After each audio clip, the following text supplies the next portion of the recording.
akan memulai ibadah kita akan satukan hati.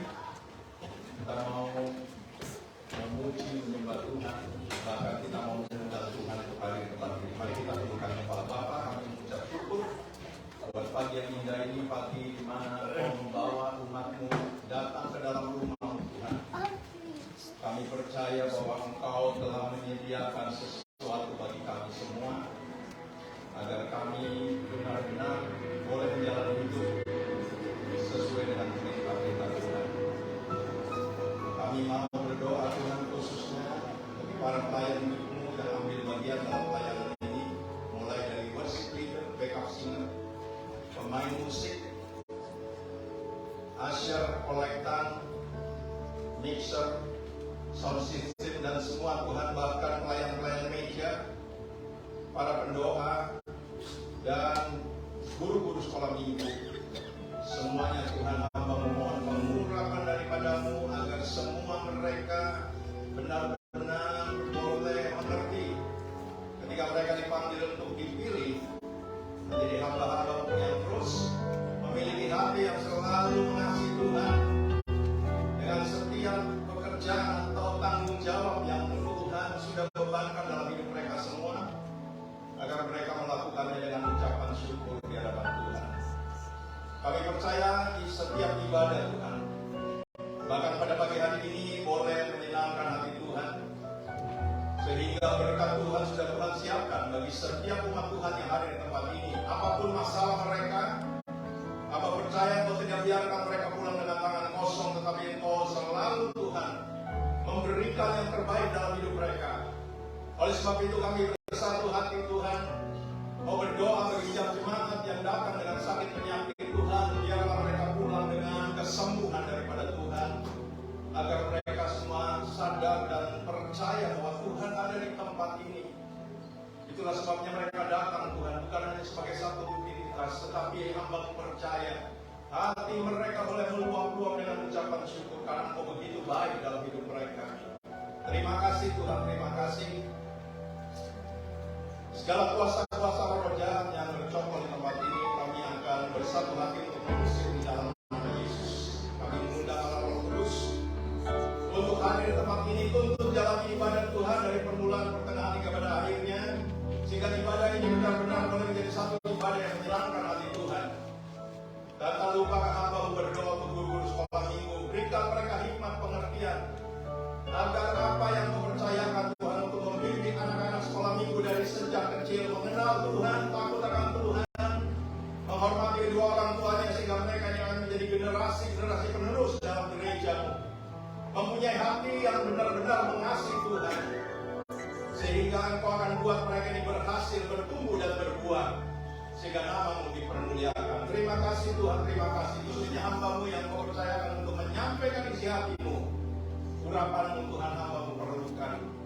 Biarlah penyampaian firman ini benar-benar berasal daripada Tuhan, sehingga setiap umat Tuhan yang mendengar mereka menyadari ternyata benar Tuhan itu adalah Allah yang benar, Allah yang tidak pernah berdusta, Allah yang tidak pernah lupa, tetapi Allah yang selalu menggenapi janji-janjinya yang kami bisa tangkap, sehingga kami boleh mengalaminya.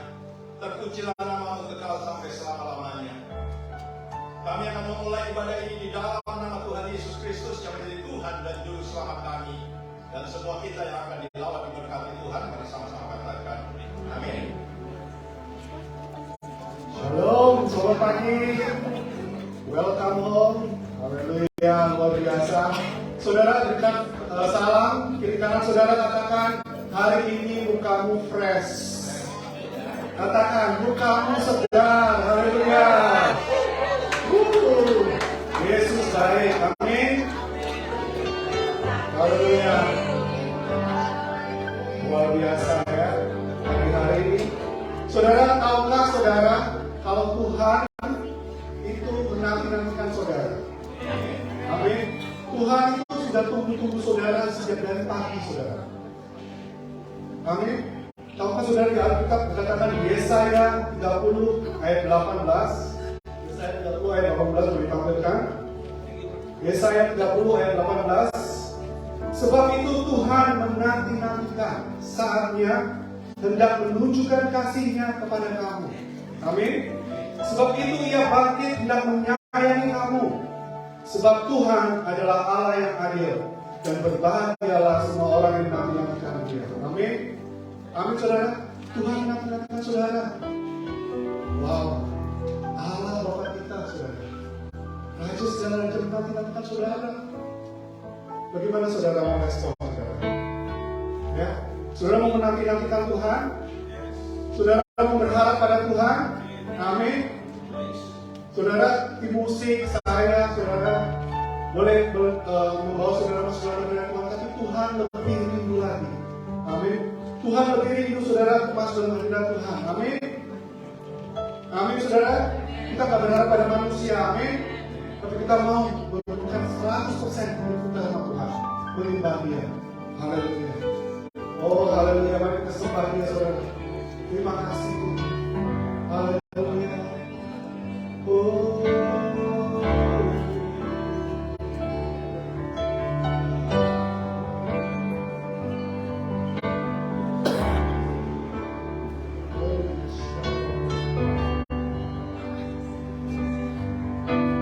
Blessed be the name of the Lord.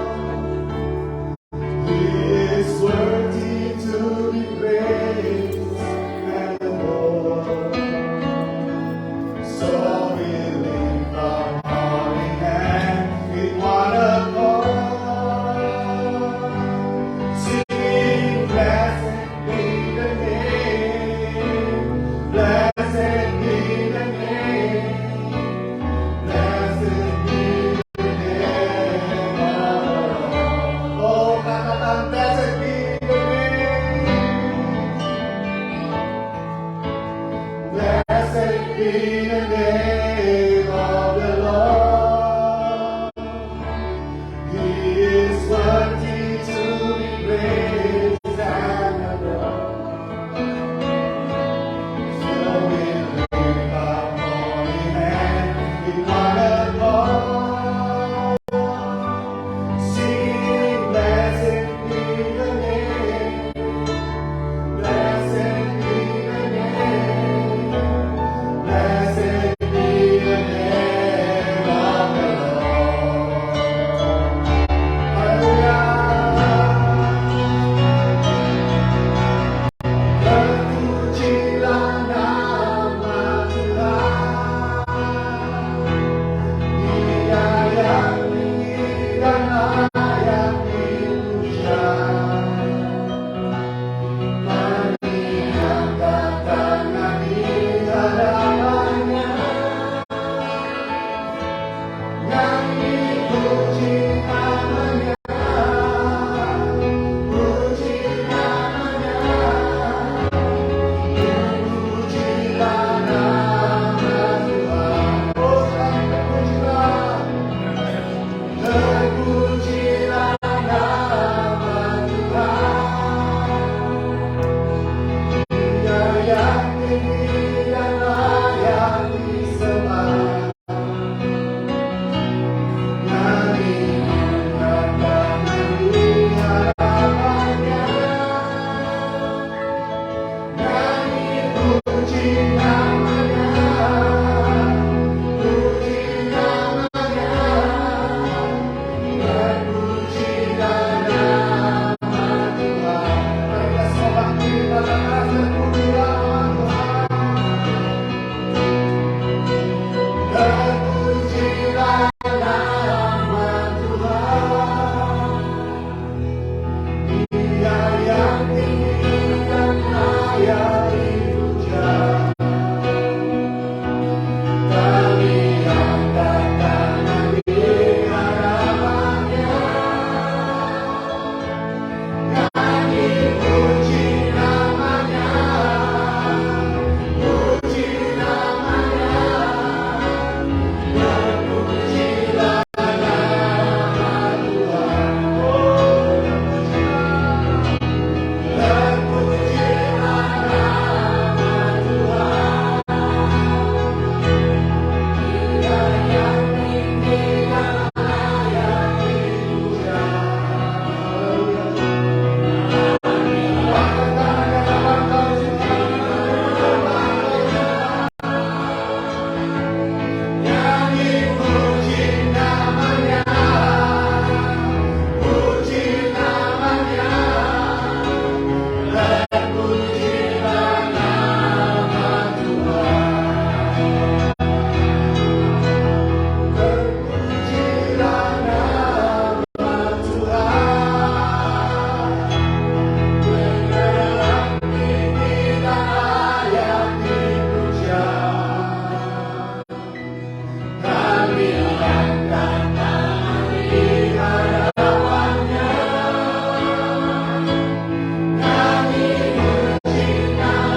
datang di hadapan Kau Tuhan, bersungguh datang Tuhan.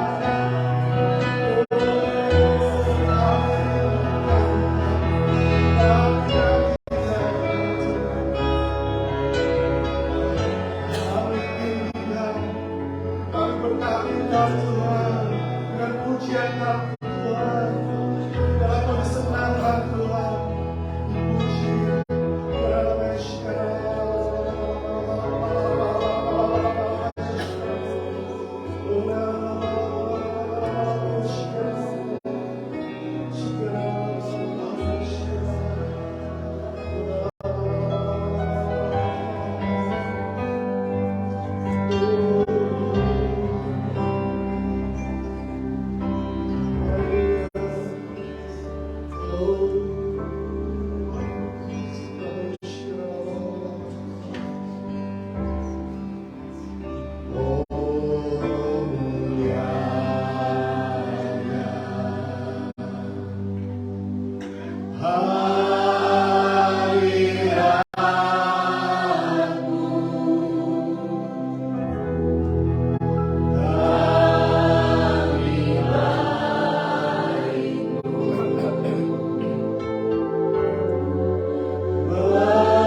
namamu. Haleluya. Dalam nama Tuhan Yesus. Amin. Amin. Sudah siap puji Tuhan? Haleluya. Let's go.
Biarlah semua yang bernapas memuji Dia. Amin. Haleluya. Mari kita semangat buat kita. Haleluya.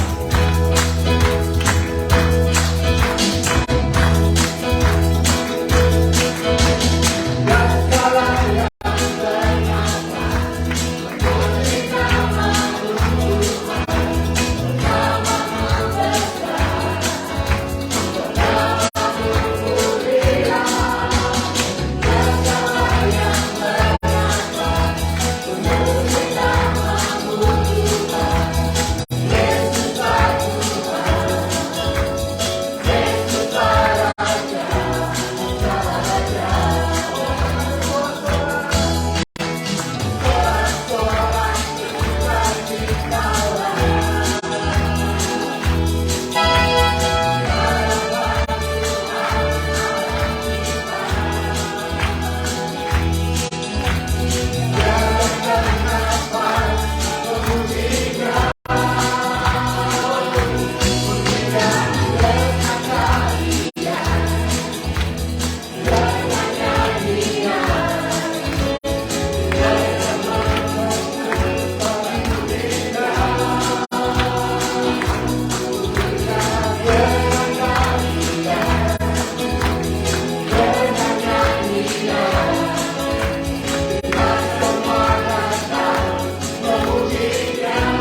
saudara.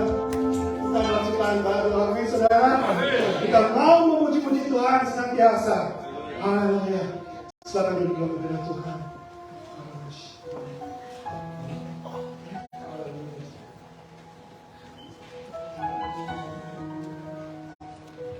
Aku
Terima kasih Bapa.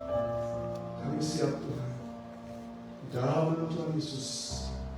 Kita sama-sama katakan amin, amin, amin. Haleluya. Silakan.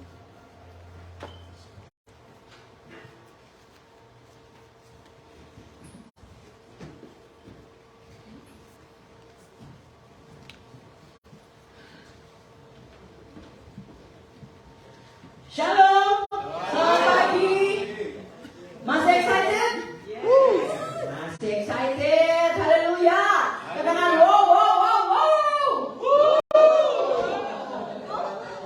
Puji Tuhan, Bapak Ibu Saudara sekalian, kita masih merasakan bahwa kebaikan Tuhan mengatasi segala-galanya dalam hidup kita. Amin. Bapak Ibu Saudara,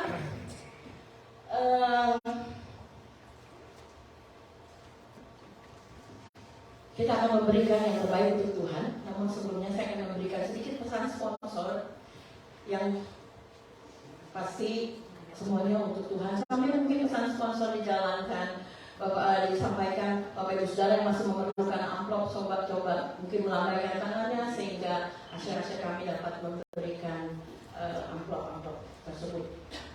Baiklah Bapak Ibu Saudara, saudara sadar atau tidak sadar, di sekeliling kita ini punya barang-barang yang bukan miliknya kita sendiri. Betul atau betul? Betul? Misalnya kita kerja nih di kantor. Waktu ditanya atau mau bilang menyebutkan sesuatu, kantor saya di sini. Terus memakai komputer, itu komputer saya. Kemudian pakai telepon extension, itu extension saya. Betul? Semuanya kita bilang itu milik saya, walaupun bukan sebenarnya milik kita sendiri. Bahkan ketika kita mungkin dibawa, dari kantor bawa pulang laptop untuk mengerjakan sesuatu, itu juga bukan milik kita, miliknya bos kita, milik kantor kita. Diberi kesempatan, diberikan privilege untuk pakai semua. Ya silakan pakai fasilitas yang kantor punya atau di mana Bapak Ibu Saudara punya. Mungkin kerjanya di cash register, itu cash register saya harus balance tuh. Kemudian dia bilang, itu customer saya. Mungkin yang kerjanya jadi sales, itu customer saya, padahal customer kantornya. Jadi tanpa kita sadari, kita menyatakan bahwa itu adalah milik saya. Padahal semua itu adalah seperti pinjaman yang diberikan oleh si kantor, diberikan oleh perusahaan, tempat dia bekerja lainnya.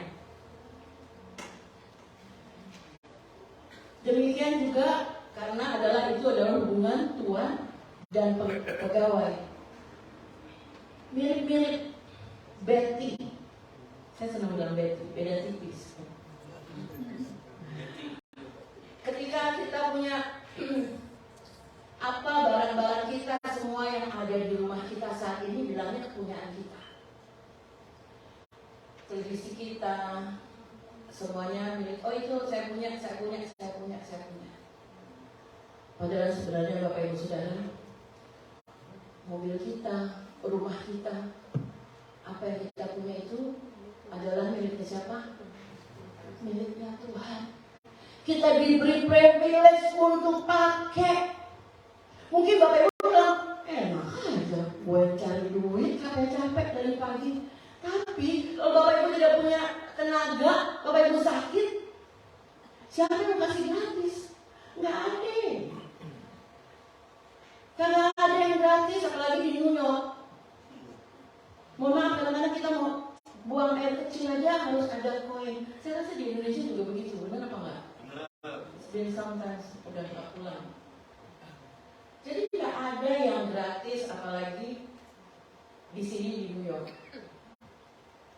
1 Timotius 6 ayat 17. 1 Timotius 6 ayat 17. Timotius is my best friend. Ya Pak? 1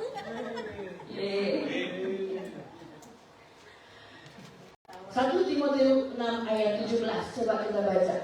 Peringatkanlah kepada orang-orang kaya di dunia ini agar mereka jangan tinggi hati dan jangan berharap pada sesuatu yang tidak tentu seperti kekayaan, melainkan pada Allah dalam kekayaannya memberikan kepada kita segala sesuatu untuk dinikmati.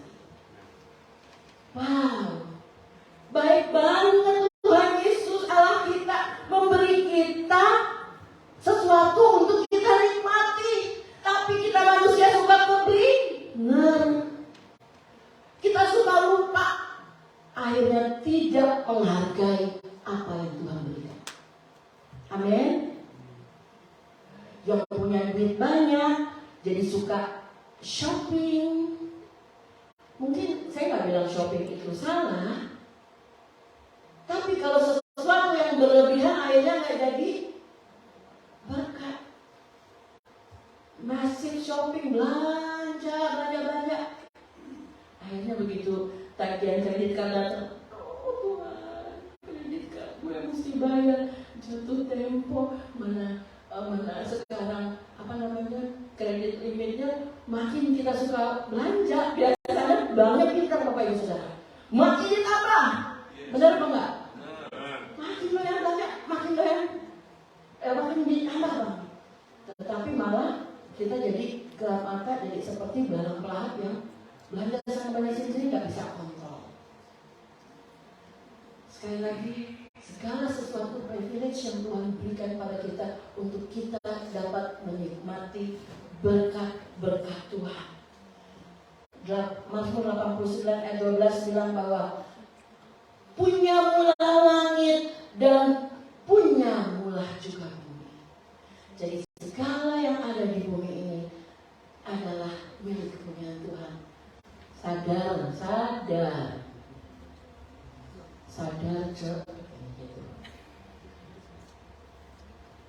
Jadi ketika kita memahami bahwa sepenuhnya apa yang kita punya saat ini, bahkan jabatan yang kita punya, barang-barang kita punya adalah punya Tuhan, kita semakin menyadari kita sadari bahwa saya ini orang yang tak ada apa-apa sebenarnya, tetapi diberikan suatu privilege untuk menguasai sesuatu punyanya Tuhan yang ada di bumi ini. Dan kita harus menyadari juga bahwa apa yang kita miliki sebaiknya kita pakai untuk kemuliaan nama Tuhan, untuk melayani Tuhan. Apa itu? Waktu, talenta, harta milik kita, semuanya adalah pinjaman yang Tuhan berikan.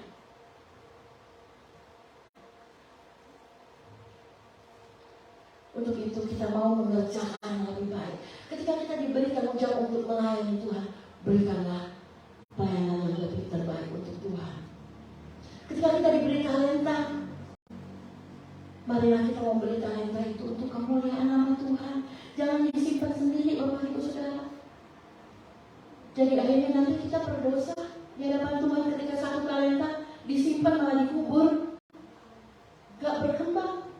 Tapi ketika Ketika kita pakai talenta apa yang Tuhan berikan untuk kemuliaan nama Tuhan, maka semuanya akan dilipat gandakan, dikembalikan untuk kemuliaan nama Tuhan. Untuk itu kita mau mengerjakan pekerjaan Tuhan dengan sebaik-baiknya. Harta yang kita diberikan Tuhan untuk kita pakai, mari kita pergunakan dengan rasa syukur untuk mengembalikan kepada Tuhan, untuk kemuliaan dan pekerjaan pelayanan untuk Tuhan Yesus. Amin. Bapak Ibu Saudara, kita bersyukur saat ini kita bisa duduk di tempat ini, adem-adem, mungkin punya kerjaan yang dibayar dengan upah minimum yang $15 aja udah luar biasa. Tapi ada yang baru datang tanyain langsung, di situ kerja apa ya? Gajinya berapa? Aduh, mohon maaf, saya irritating tuh kalau punya ada orang yang baru datang terus nanya-nanya, gajinya digaji berapa? Situ sehat, situ benar, situ punya pengalaman Amerika. Jadi please deh, bahwa kita sadar diri. Sekali lagi segala sesuatu untuk kemuliaan nama Tuhan. Please do not compare. Tanya, oh lu bayar berapa? Biasanya orang-orang yang berdatang kayak gitu. Situ bayar berapa? Situ bayar berapa? Oh di situ kecil, jangan mau situ aja. Padahal kita belajar gali apa yang ada di tempat itu, bekerja dengan baik, cari pengalaman demi pengalaman. 14 tahun saudara saya kerja di tempat saat ini. Mungkin begitu saya lihat, oh yang baru datang enak banget dikasih segitu. Sementara gue nangis Bombay dulu. 5 perak bro, 5 perak per jam. Situ udah 3 kali lipat kali. Tapi kurang syukurnya. Terus compare. Padahal Tuhan bilang mengucap syukur di dalam segala hal. Dengan apa yang kita punya, kita mau berikan untuk kemuliaan nama Tuhan. Mari apa yang Bapak Ibu Saudara punya, yang mau Tuhan memberikan kepada Tuhan, dengan kerendahan hati, dengan ucapan syukur, kita menaikkan di hadapan Tuhan. Amin. Mari kita bawa pada Tuhan.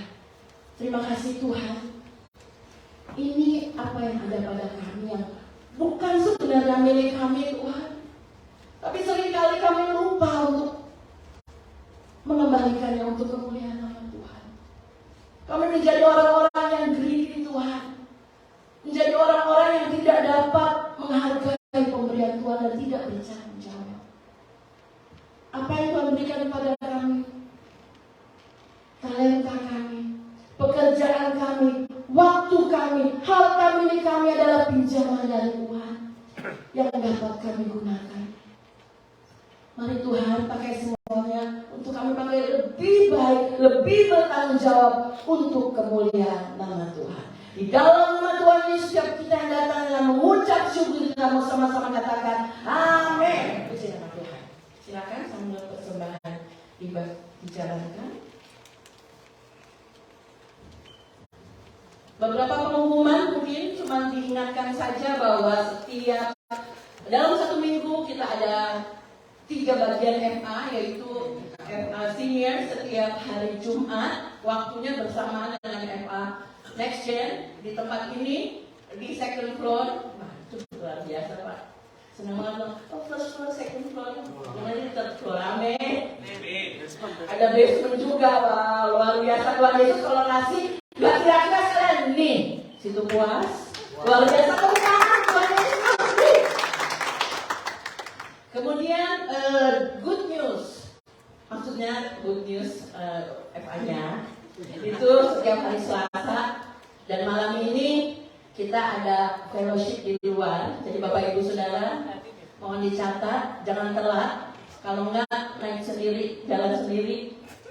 Kita akan fellowship bersama-sama di suatu tempat dengan kopi-kopi cantik. Yang mau join boleh silahkan mendaftar, oke? Yes. Nanti saudara Bianca yang akan diminta tolong untuk daftar. Siapa yang mau ikut fellowship di luar? Kemudian mengucap syukur untuk setiap persembahan yang boleh masuk dalam gereja untuk dipakai mulai nama Tuhan. Kemudian juga persembahan diakonia Bapak Ibu Saudara. Puji Tuhan kita sudah mengirimkan kembali $1.000 seperti janji kita. Begitu genap $1.000 kirim ke Indonesia. Begitu genap $1.000 kira-kira. Tapi jumlahnya sekarang udah $10.000. Tepuk tangan untuk Tuhan. Tuhan memberkati Bapak Ibu Saudara, dan Bapak Ibu Saudara juga dipakai untuk memberkati Tuhan. Sehingga total dari semua masih ada $71 lagi di kas, tapi akan dipakai mungkin untuk di waktu yang akan datang, atau ada keputusan-keputusan lain untuk apa diakonia ini akan dipergunakan. Kemudian ini juga satu yang luar biasa.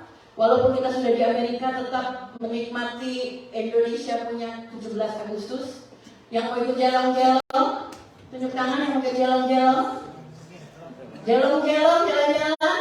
Belmont bro, Belmont Long Island. Kita mau jalan-jalan. Tepuk tangan lagi.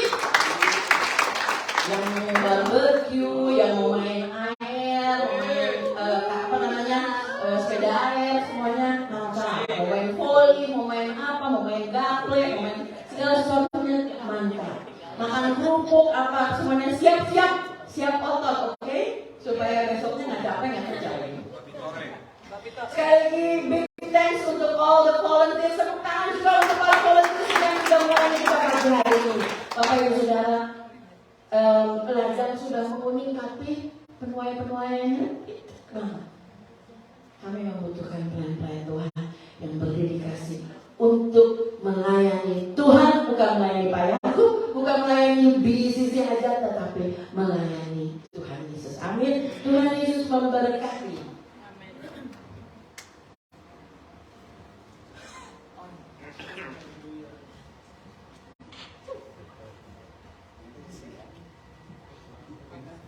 Mari saudara, kita akan tundukkan. Bapak, kami persilahkan kau berbicara, urapi kami semua, seluruh kehidupan kami, agar ketika kau berbicara, kau pakai mulut kita hamba-Mu. Tidak ada satu pun umat Tuhan yang tidak bisa menangkap, tidak bisa mengerti, tetapi Tuhan hamba percaya dengan cara yang ajaib, kau memampukan mereka untuk bisa menangkap, karena ini adalah kebenaran yang akan mereka terima, dan kebenaran inilah yang akan memerdekakan hidup mereka semua. Terpujilah nama-Mu kekal sampai selama-lamanya. Di dalam nama Tuhan Yesus, kami semua sudah berdoa dan mengucap syukur, dan semua kita yang akan dilawat diberkati Tuhan. Mari sama-sama katakan amin. Amin. Shalom. Pertama saya mengucapkan bagi saudara yang baru pertama kali datang, welcome. Ya, kita di sini semua bisa bersama-sama sebagai satu tubuh Kristus, sebagai saudara bersaudara.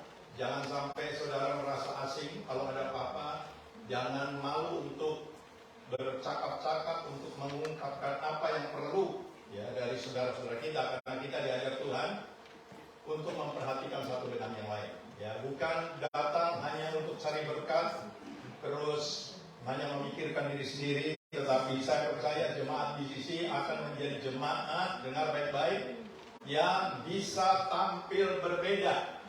Bukan berbeda oleh karena penampilan, pakai bajunya, pakai segala macam, bukan.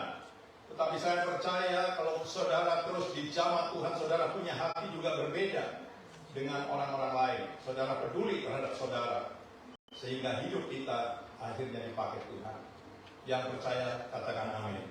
Pagi hari ini saya punya waktu terlalu sedikit, makanya saya setiap kali naik ke sini deg-degan terus, saudara. Karena pasti saya bilang apa yang Tuhan ingin sampaikan ini tidak akan selesai. Tapi yang saya minta sama saudara, perhatikan baik-baik. Kalau nggak selesai kita sambung minggu depan, oke? Pagi hari ini Tuhan ingin berbicara tentang dipilih Tuhan. Ya, coba sama-sama katakan, dipilih Tuhan. Dipilih Tuhan. Mungkin ada di antara kita berkata, bagaimana ya caranya untuk dipilih Tuhan? Ada ayat yang berkata begini, Yohanes 15 ayat 16 nanti ditampilkan, dikatakan, bukan kamu yang memilih aku, tetapi aku yang memilih kamu, dan aku telah menetapkan kamu untuk pergi dan menghasilkan buah, dan buahmu itu tetap. Jadi Tuhan yang pilih, bukan kita. Banyak saya lihat orang berusaha untuk dipilih Tuhan, dipakai Tuhan, gagal juga. Ya, saya tidak bilang supaya saudara terus merasa bahwa kalau gitu ngapain aku berjuang berusaha, tidak. Tetapi nanti di firman, ketika Tuhan singkap, saya percaya saudara punya gairah. Ya. Karena untuk dipilih Tuhan ada syarat. Tetapi saya kasih dulu tahu, sebelum dipilih Tuhan, kita harus tahu bahwa kalau Tuhan akan memilih, pasti ada sesuatu yang dibuang. Gak enak kan? Kalau Tuhan akan memilih, Tuhan pasti akan menolak. Jadi kita harus belajar dulu. Karena ada ayat yang berkata begini. Kita ini sebagai tunas-tunas liar yang dicangkokkan. Wow. Tunas liar dicangkokkan pada pokok zaitun asli. Kalau begitu bagaimana cara nyangkok? Ada cabang-cabang asli dari pokok zaitun yang dipotong. Sehingga kita sebagai tunas liar, saya tidak tahu dari pohon mana Tuhan itu bisa cangkokin. Dan saudara semua, termasuk saya, sebagai tunas liar yang dicangkok bisa hidup. Karena menerima getah dari pokok zaitun asli. Oleh sebab itu pada pagi hari ini, kalau kita tahu bahwa kita dipilih, berarti ada yang ditolak. Dan sekarang saya mau berbicara tentang ditolak, dan saya percaya saya hanya menyelesaikan pagi hari ini. Kenapa bisa ditolak? Untuk ditolak itu mudah sekali. Tapi untuk dipilih persyaratannya cukup berat. Ya, puji nama Tuhan. Saya akan ajak saudara melihat kenapa ini orang yang tadinya dipilih akhirnya ditolak juga. Karena apa? Karena begitu gampangnya. Dan kalau saudara nanti menangkap ini, periksa ya. Saya tidak menghakimi, tetapi saya juga ketika saya renungkan ini apa yang Tuhan berikan, ternyata saya minta ampun sama Tuhan. Untung, saya dulu juga udah mau quit. Do you know quit? Sudah mau give up. Ya, karena berat sebetulnya untuk menjadi orang pilihan. Tetapi saya percaya kalau saudara mengundang Tuhan dan Tuhan tahu untuk mempertahankan saudara sebagai orang pilihan, ya kirim seorang penolong. Karena ketika saya renungkan ini, dan saya tahu pada pagi hari ini saya tidak bisa selesaikan, tetapi saya ingin ajak saudara betapa gampangnya untuk ditolak Tuhan. Tapi nanti kita masuk di dalam pilihannya Tuhan itu ada syarat yang perlu kita perhatikan. Saya akan ajak dulu, ini orang dipilih tadinya oleh Tuhan. Dan orang-orang semua melihat ketika ini orang dipilih, mereka bangga sekali karena ada punya potongan, atau cocok lah untuk menjabat sebuah jabatan ketika seseorang dipilih. Sehingga orang yang ikut itu senangnya luar biasa. Coba kita baca dulu di dalam 1 Samuel pasal yang ke-10 ayat 8. Perhatikan ini, ketika ini orang dipilih, tetapi kenyataannya nanti akhirnya ditolak gara-gara sepele sebetulnya. Makanya hati-hati yang sepele-sepele itu, perhatikan. 1 Samuel 10 ayat 8 berkata begini, engkau harus pergi ke Gilgal mendahului aku, dan camkanlah aku akan datang kepadamu untuk mempersembahkan korban bakaran dan korban keselamatan. Engkau harus menunggu 7 hari lamanya sampai aku datang kepadamu dan memberitahukan kepadamu apa yang harus kau lakukan. Ini satu perintah. Sebetulnya ketika saya renungkan gak susah sih, hanya suruh nunggu. Dan kalau saudara nanti bisa tangkap, terkadang nanti Tuhan bisa perhadapkan saudara ya, dengan masalah yang terjadi, padahal Tuhan bilang sudah sabar, tunggu. Tapi seringkali saya mendengar, namanya manusia daging seperti kita ini semua, kita tidak bisa sabar menunggu. Karena begini, karena begitu, begini, gimana nanti saya begini dan begitu. Pokoknya bermacam-macam. Kita menyadari karena kita masih dalam daging. Tetapi Tuhan mau ajar kepada kita semua. Kalau saudara dan saya ingin melihat kemuliaan Tuhan, Waduh, benar-benar saudara sudah belajar tentang penyantaran diri, memikul salib, dan lain sebagainya. Sebetulnya itu semua ada kaitan. Nah, ini orang ketika dipilih Tuhan melalui nabinya yang namanya Samuel, dia bilang tunggu ya, tunggu, dengar, tunggu. Sampai nanti aku datang dan aku akan beritahu apa yang kamu harus lakukan. Nah, sekarang saya ajak saudara untuk beranjak kepada ayat yang lain. Ternyata ini orang ketika dengar perintah Tuhan melalui nabinya, dia tidak bisa. Kenapa? Dengar baik-baik. Seringkali ketika kita mendengar firman, ketika ada orang atau Tuhan dengan caranya untuk menolong kita, tapi dia kasih tahu, dengar ya, harus begini, harus begini, harus begini. Jangan mendahului, tetapi karena situasi, keadaan yang menghimpit kita, yang kita lihat dengan mata jasmani kita, kita seringkali tidak paham dan kita mulai pakai cara kita. Dan yang paling bahaya, ada orang-orang di samping kita mendukung. Kayaknya sih tidak apa-apa, ini kelihatannya baik kok. Hati-hati ya, dengar baik-baik. Saya akan ajak dulu 1 Samuel 13. Dari 1 Samuel 10 ayat 8 kita sekarang beranjak ke 1 Samuel 13. Kenapa ya sampai ini orang tadinya dipilih, kok akhirnya Tuhan berubah? Apakah Tuhan memang berubah-berubah? Tidak. Kita semua percaya bahwa Tuhan tidak pernah berubah. Tetapi Tuhan adalah Allah yang kalau dia janji dia genapi, kalau dia ngomong dia pasti lakukan. Iya kan? Kalau manusia bisa berubah, kalau hari ini bilang iya, kira-kira jam 10 bilang iya, 10 lebih 1 dia bilang, aku kayaknya nggak ngomong iya loh. Jadi sekarang ngomong apa? Enggak. Nanti 5 menit kemudian, aku salah, kayaknya benar iya. Jadi terus iya, enggak. Padahal Tuhan ajar kepada kita, kalau iya katakan iya, kalau tidak katakan iya. Jadi harus berani berkata ya sekalipun ada resiko, dan berani katakan tidak walaupun ada harga yang harus dibayar. Jadi jangan takut. Oke. 1 Samuel 13 ini cara untuk ditolak itu mudah sekali. Ya, itulah sebabnya saya harus sampaikan ini dan perhatikan ini buat kita semua. Saya akan baca 1 Samuel 13 ayat 8 sampai 14. Perhatikan ini. 1 Samuel 13 ayat 8 sampai 14. Ia menunggu 7 hari. Orang yang diperintahkan untuk menunggu, ya, Nabi Tuhan datang untuk memberitahu apa yang dia harus lakukan. Ini orang namanya Saul. Nah, ia menunggu 7 hari namanya sampai waktu yang ditentukan Samuel. Tetapi ketika Samuel tidak datang ke Gilgal, mulailah laki-laki itu berserak-serak meninggalkan dia. Ini saya alami.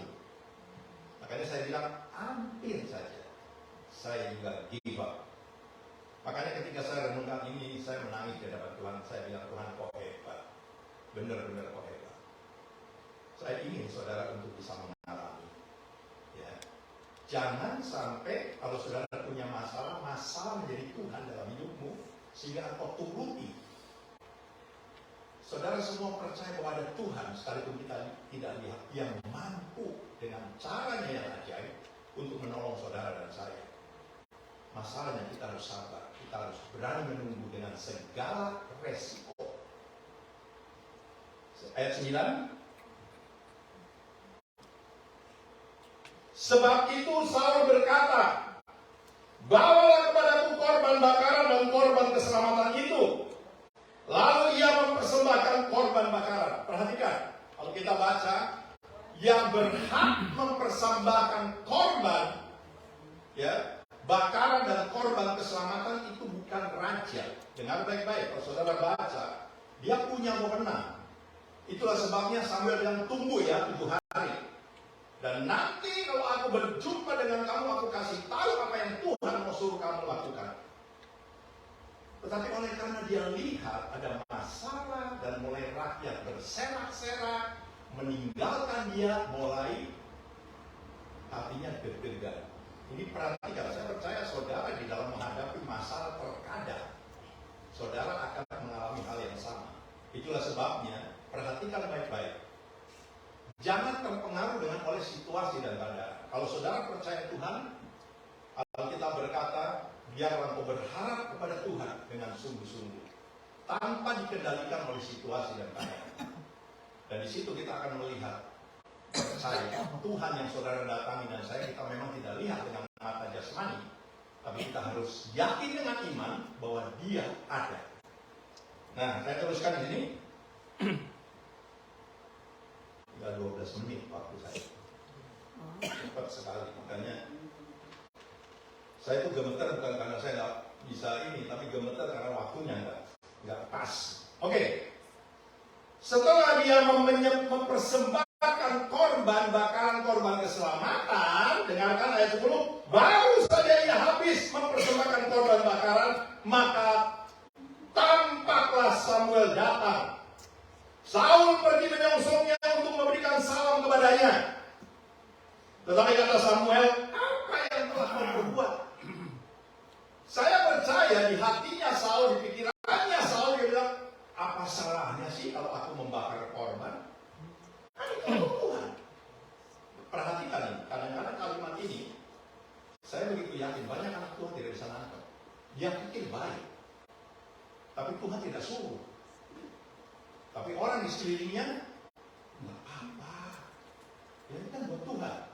Semua pakai nama Tuhan, sehingga orang banyak sekali terbuai dan terpikat oleh karena ada di balik itu semua pakai nama Tuhan. Tidak semua kalau orang berbuat pakai nama Tuhan, kalau dia tidak disuruh, itu benar di hadapan Tuhan. Jadi perhatikan, ini satu kebodohan yang Saul lakukan.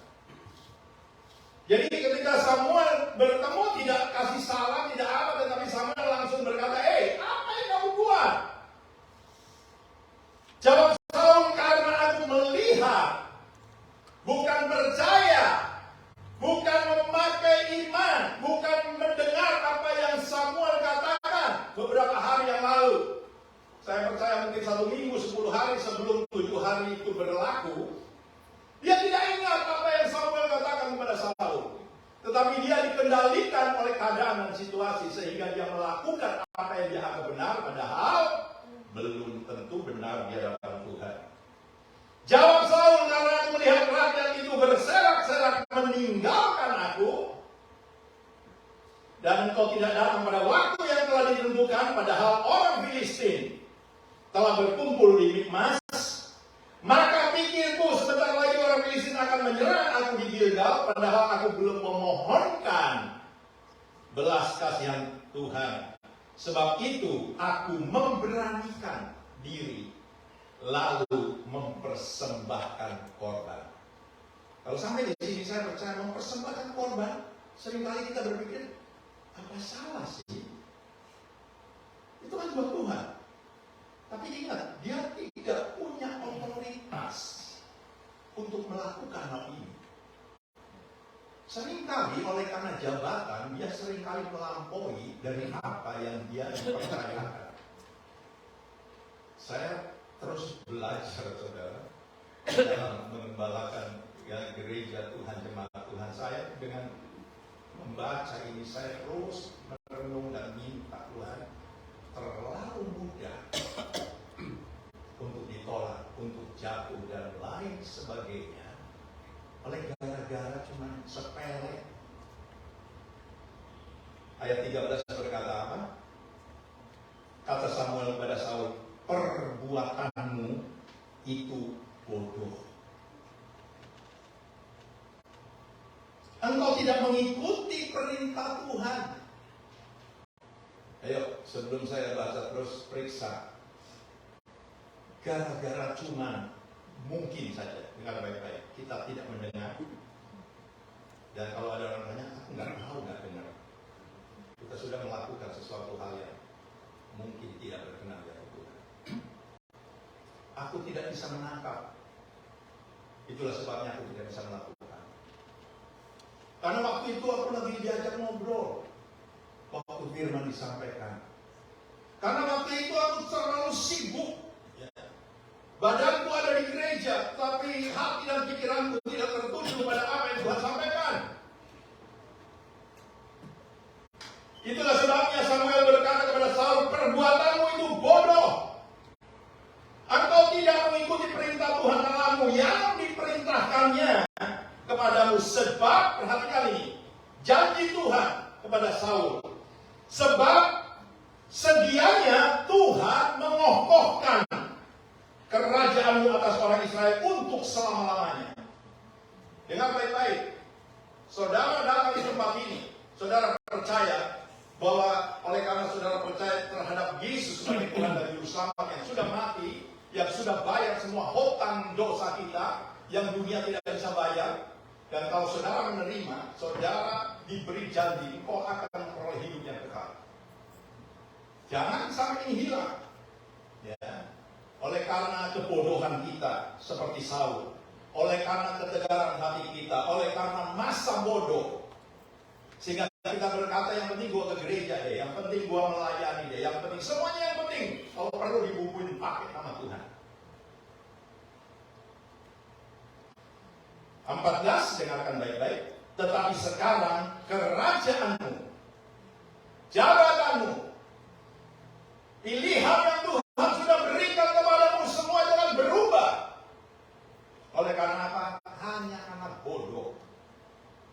Tapi sekarang kerajaanmu tidak akan tetap. Tuhan telah memilih seorang yang berkenan di hatinya, dan Tuhan telah menunjuk dia menjadi raja atas Israel, umatnya, karena engkau tidak mengikuti apa yang diperintahkan Tuhan kepadamu. Dengar baik-baik, penolakan terlalu mudah terjadi dalam hidup kita.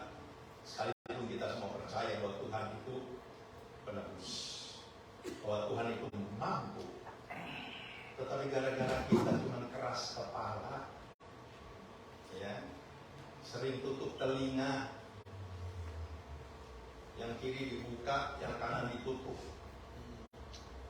Banyak sekali saudara, dengar baik-baik. Saya tidak akan menghakimi, tapi ini buat kita semua, dan saya merenungkan. Sepele sekali untuk kita. Mungkin di mata manusia kita tidak tinggalkan Tuhan, kita masih berjemaah, gitu, masih berkomunikasi, masih ikut di dalam semua kegiatan dan lain sebagainya. Tetapi ingat baik-baik, manusia itu gampang dibohongi dengan apa yang dia lihat. Tapi ingat, Tuhan melihat sampai ke dalam hati kita. Yang percaya katakan amin. Oleh sebab itu, saudaraku, periksa hati. Jangan-jangan kita ini sudah lebih bodoh sebetulnya daripada Saul. Karena apa? Karena terlalu banyak apa yang Tuhan perintahkan tidak pernah kita ingat. Kita bilang it's okay, semua it's okay, ya. Makanya hati-hati pergaulannya. Firman Tuhan berkata dalam 1 Korintus 15 ayat 33, jangan kamu sesat. Pergaulan yang buruk merusakkan kebiasaan yang baik.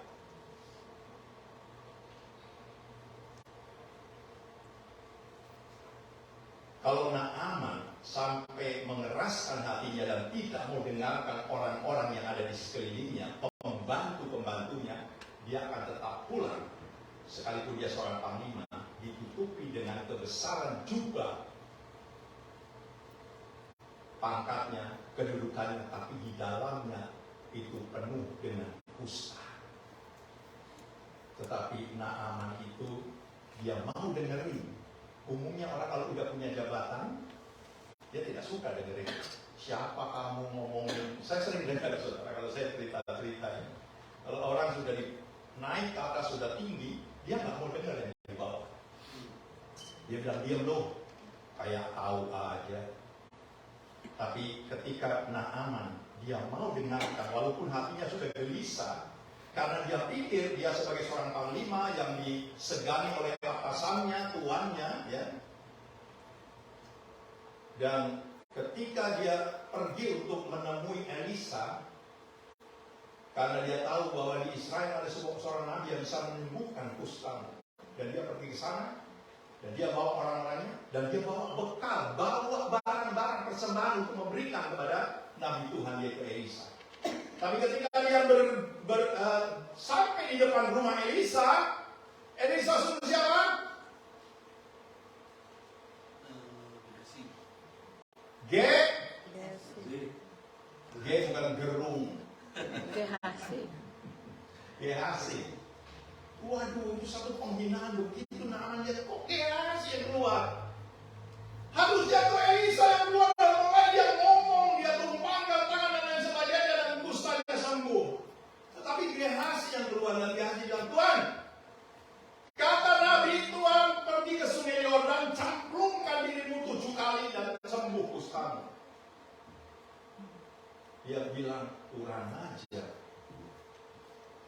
Begitu orang-orang yang ada di sekeliling Naaman melihat tuannya gelisah dan mau marah, dia bilang, Tuhan, ini sebetulnya perintah yang sangat-sangat mudah, hanya untuk suruh Tuhan mandi kok. Tapi apa yang Alkitab berkata?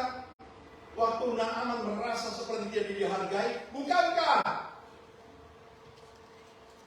di sana di Damsyik ada sungai-sungai yang lebih bersih daripada sungai Yordan? Sungai apa? Parpar. Satunya lagi sungai apa?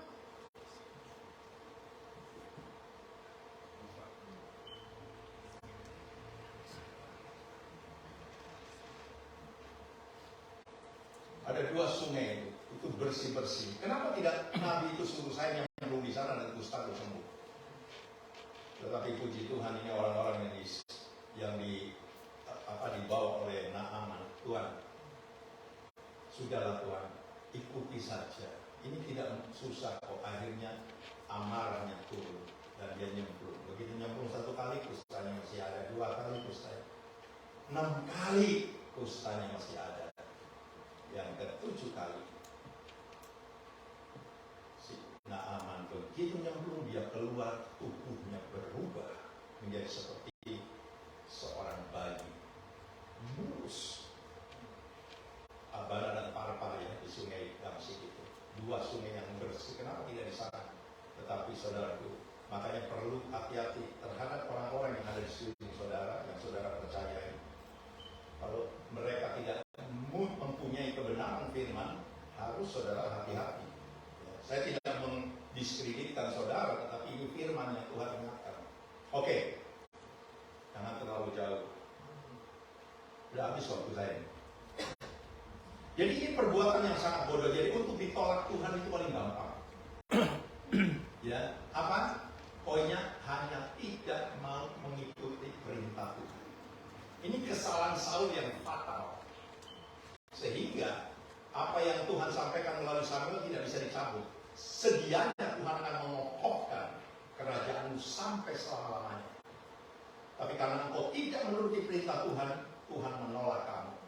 Dan apa yang dilakukan Saul? Apa dia bertobat? Tidak. Ketika dia menghadapi peperangan dengan Amalek di pasal yang ke-15 1 Samuel, sama. Dia lakukan lagi itu kebodohan. Ketika Tuhan berkata, habisi itu semua Amalek, jangan ada yang disisakan. Dari rajanya sampai kepada rakyatnya, sampai kepada semua harta bendanya, binatang-binatang. Tetapi apa yang Saul lakuin? Raja orang Amalek dia bawa pulang, yang namanya Agag, selamatkan.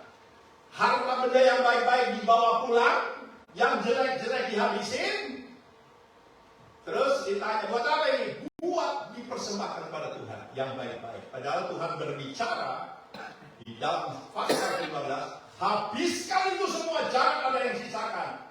Karena ini bangsa di mata Tuhan jahat, yang sudah menghalangi umat Tuhan untuk melakukan perintahnya Tuhan. Makanya Tuhan berkata kepada Saul, jangan ada yang disisain.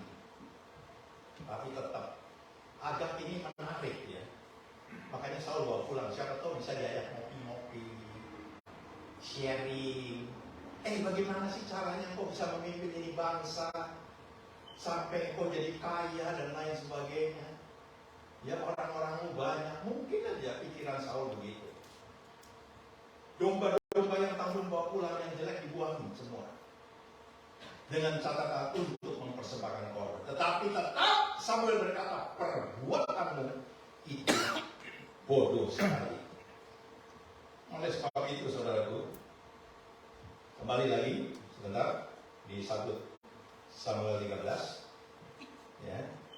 Ayat yang ke-13, kata Samuel kepada Saul, perbuatanmu itu bodoh, engkau tidak mengikuti perintah Tuhan Allahmu yang diperintahkannya kepadamu, sebab sedianya Tuhan tidak pernah menarik sebetulnya ini. Tuhan mengokohkan kerajaanmu atas orang Israel untuk selama-lamanya, tetapi sekarang kerajaanmu tidak tetap. Tuhan telah memilih seorang yang berkenan di hatinya, dan Tuhan telah menunjuk dia menjadi raja atas umatnya, karena engkau tidak mengikuti apa yang diperintahkan Tuhan kepadamu. Ini nanti kita lanjutkan minggu depan. Saya minta Pak Erwan maju ke depan. Jadi untuk ditolak, dengar baik-baik. Untuk ditolak, makanya seringkali mungkin kita berkata, Tuhan saya sudah ikut Tuhan, saya sudah begini-begini. Kenapa kalau saya punya masalah kok nggak bisa selesai ya? Ayo saudaraku yang Tuhan kasih, mari periksa hati kita. Mungkin masih ada yang belum kita lepaskan. Ya mungkin seringkali di antara kita pernah kita disakitin orang, dikecewakan orang, kita masih ingat-ingat. Padahal firman Tuhan mengajar kita lupakan itu semua yang dibilang. Ayo kita pandangan kita arahkan ke depan dan lihat apa yang Tuhan sudah janjikan. Bahwa bagi Tuhan tidak ada yang mustahil. Dia mampu menolong saudara. Dia mampu mengangkat hidupmu. Tetapi masalahnya seringkali kita terbuai dengan keadaan, situasi, kata orang dan lain sebagainya. Sehingga hati kita digunda-gulana. Terus yang mana yang benar? Dan kebodohan Saul karena dia melihat orang banyak sudah meninggalkan dia. Dia ingin juga ikut kepada orang banyak. Rakyatnya. Dia tidak ingat perintahnya Tuhan. Pagi hari ini saudaraku, sebelum kita ambil tubuh dan darah Kristus, mari kita semua tidak ada yang terkecuali. Kita renungkan ini. Mungkin saja kita juga ternyata sudah bodoh seperti Saul. Oleh karena apa? Kita mengeraskan hati kita. Kita tidak mau berkata, Tuhan biarlah kehendakmu yang jadi, bukan kehendak saya. Apapun yang saya hadapi Tuhan, walaupun sudah mengecewakan, walaupun saya tidak ada harapan seperti apa yang Abraham katakan dalam Roma 4 ayat 18. Sekalipun tidak ada dasar untuk berharap, karena sudah tua, dia ingat janji Tuhan, katanya aku akan punya anak dan keturunanmu akan seperti langit seperti bintang-bintang di langit, seperti pasir di tepi laut. Kalau dia tidak ingat pesan Tuhan, dia akan lihat hidupnya umur capek. Jadi lo capek 100 bisa punya keturunan. Mungkin dia berkata, Tuhan apakah mau benar istriku sudah mati? Artinya secara ilmu kedokteran tidak mungkin bisa punya anak. Saudara dengar baik-baik, cara Tuhan bekerja seringkali di luar kemampuan manusia. Di luar ilmu pengetahuan, saudara harus tangkap ini. Kalau ada orang yang berkata begini-begini, ini benar, ini kenyataannya begini. Tapi kalau saudara berharap kepada Tuhan, itu semua Tuhan bisa ubah. Apa yang manusia bilang tidak mungkin, tetapi saudara akan mengakui, bagi Allah semua mungkin. Mari kita bangkit berdiri.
ini ingatkan kepada kita untuk Tuhan sembuhkan semua sakit jasmani kita dengan itu. Bagi Tuhan tidak ada yang suka. Kusta bisa ditahirkan, buta bisa melihat, timpang bisa berjalan, mati bisa bangkit, buta melihat. Tetapi saudara dengar, ada banyak anak Tuhan punya penyakit, kadang-kadang terlalu lama dia menerima kesembuhan. Penyakit apa itu? Sakit hati. Dengar, seringkali kita menyimpan sakit hati, mengingat kembali apa yang di belakang, apalagi kalau bertemu orangnya. Pagi hari ini Tuhan meminta, ayo lepaskan itu semua. Katakan, Tuhan, biarlah kehendakmu yang terjadi. Memang sakit, tapi kalau kita mau lepaskan ini semua di hadapan Tuhan, disitulah saudara semua akan mengalami bahwa benar Tuhan itu ajaib. Kita nyanyikan sekali lagi dan saya minta para pelayan Tuhan untuk datang. Tuhan, Engkau ajaib bagiku. Tak ada yang tak mungkin bagimu. Kau yang berfirman dan semuanya jadi. Tuhan, Engkau ajaib bagiku. Sungguh ku percaya, sungguh ku percaya, tiada yang mustahil. Mujizat masih ada dalam hidupku. Sembuhkan sakitku, pulihkan jiwaku. Mujizat masih ada bagiku. Katakan, sungguh percaya. Oh, terima kasih, terima kasih. Engkau ajaib. Allah biasa. Bagimu tidak ada yang sukar. Haleluya.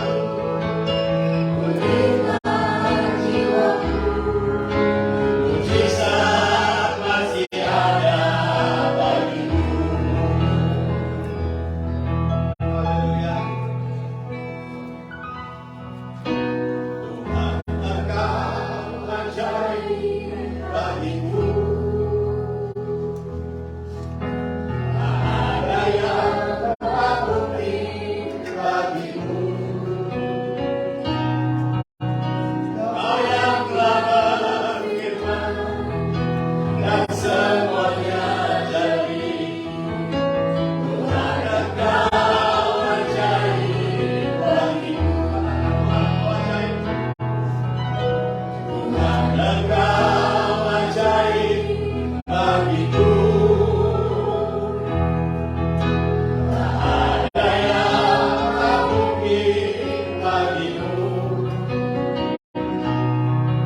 Semua yang ku saksikan perbuatan tanganmu. Tuhan, Engkau ajaib bagiku. Sungguh ku percaya, tiada yang mustahil. Mujizat masih ada dalam hidupku. Sembuhkan sakitku, pulihkan jiwaku.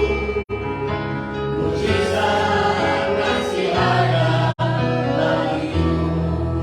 Saudara yang Tuhan kasih, sebelum saudara ambil tubuh dan darah Kristus, mari saya kasih 30 detik.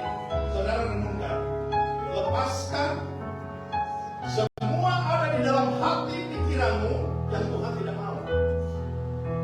Jangan sampai kita akhirnya seperti Saul kedapatan bodoh di hadapan Tuhan. Tuhan hanya ingatkan, ayo lepaskan. Percaya bahwa semua masalah, persoalan dalam hidupmu, Tuhan bisa bereskan itu semua. Bukan manusia, bukan pendeta, bukan pelayan Tuhan. Tapi kalau engkau percaya bahwa Tuhan mampu, Tuhan sanggup, hari ini 30 detik kau berbicara dalam hati, Tuhan ampuni saya. Saya tidak mau tidak pandang bodoh sehingga aku ditolak, sehingga aku terus kerumuni dengan masalah demi masalah yang tidak pernah beres dalam hidupku. Padahal aku mau datang kepadamu.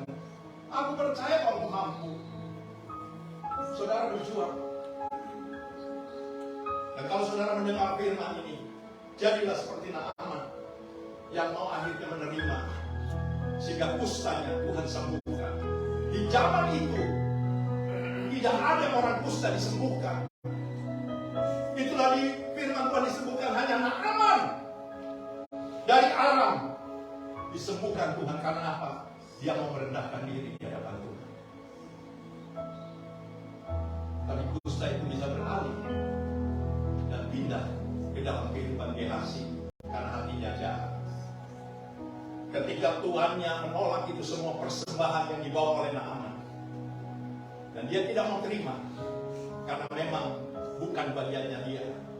Biarlah itu dipersembahkan kepada Tuhan. Tetapi hati Gehazi terbuai dengan hadiah yang dibawa oleh Naaman, dan dia mulai berdusta terhadap tuannya dan terhadap Tuhan, sehingga kusta itu pindah. Mari saudaraku yang Tuhan kasih, saya percaya kau adalah orang-orang yang akan dipilih Tuhan. Sekalipun perhatikan apa yang Tuhan ngomong, untuk ditolak Tuhan terlalu mudah. Hanya gara-gara kita bodoh, hanya gara-gara kita mengeraskan hati, hanya gara-gara kita tidak mau merendahkan diri, hanya gara-gara kita tidak mau mendengar perintah Tuhan, akhirnya kita dibuang, ditolak Tuhan. Puji nama Tuhan. Angkat ini roti, inilah tubuh dari Sang Juru Selamat kita yang dia serahkan di atas kayu salib karena dia mengasihi saudara dan saya. Dan saya akan bacakan firman Tuhan. Sebab apa yang telah aku teruskan kepadamu telah aku terima dari Tuhan, yaitu bahwa Tuhan Yesus pada malam waktu dia diserahkan mengambil roti, dan sesudah itu ia mengucap syukur atasnya. Ia memecah-mecahkannya dan berkata, inilah tubuhku yang diserahkan bagi kamu. Perbuatlah ini menjadi peringatan akan aku.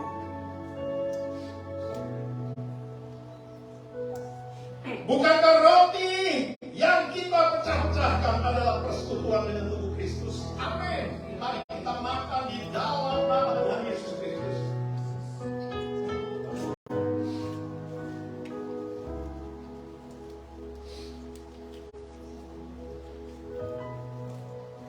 Angkat ini anggur, lambang daripada darah Yesus, darah yang kudus, darah yang tidak bercacat celah. Dia tumpahkan 2000 tahun yang lalu di atas kayu salib. Dan saudara bisa menangkap ini bukti kasihnya Tuhan dalam hidup kita. Dia tidak peduli berapa besar dosamu, berapa besar pelanggaranmu, berapa jahat perbuatan-perbuatan kita. Tuhan tidak pernah hitung itu. Yang Tuhan mau, apakah engkau percaya? Apakah engkau mau menuruti perintahnya Tuhan? Cukup untuk Tuhan bisa bereskan semua hidup kita.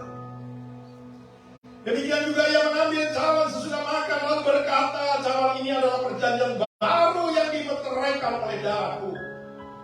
Perbuatlah ini setiap kali kamu meminumnya menjadi peringatan akan aku. Bukankah cawan pengucapan syukur yang atasnya kita ucapkan syukur adalah persekutuan di dalam darah Kristus?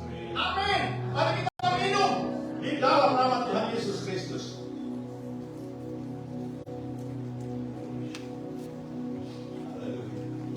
Mari saudara angkat tanganmu dan buka suaramu. Mari kita sembah Dia.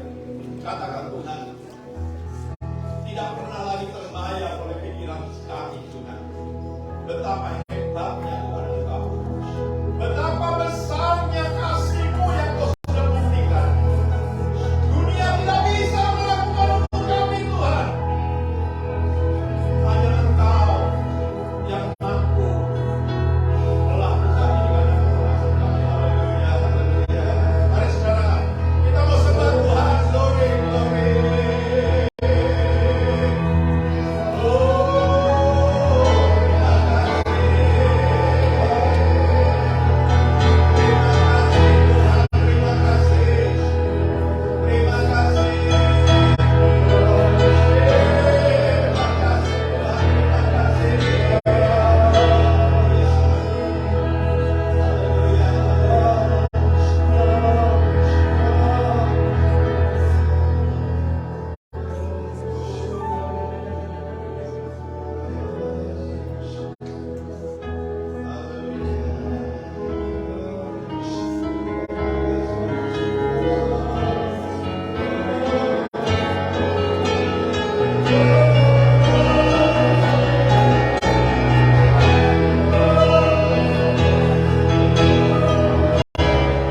kembali kedua kalinya untuk menjemput saudara dan saya. Dan Tuhan akan membawa kita untuk masuk ke dalam kerajaan yang mulia, dan di sanalah kita akan tinggal bersama-sama dengan Tuhan sampai selama-lamanya. Semua kita yang sudah dilawat diberkati Tuhan, mari sama-sama katakan amin. Amin. Amin. Selamat minggu, Tuhan memberkati kita semua.